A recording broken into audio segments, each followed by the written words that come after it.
Nasolitra ao Marbonatry ny commandeur de l'ordre national i Jean-Paul Razafy-Mahatratra.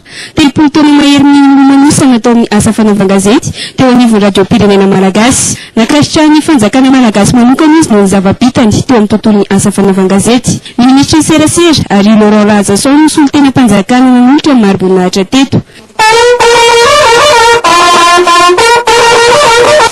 Amin'ny anaran'Andriamato Andra-Rajoelina, lohan'ny tetezamita, loham-panjakana, loha-paratapon'ny Marbonam-pirenena, izahay Razasson ary Laurent, ministra ny serasera, mepahefana amin'izany dia manolotra anao lafa mahatrasa Jean-Paul eo amin'ny laharan'ny commandeur de l'ordre national.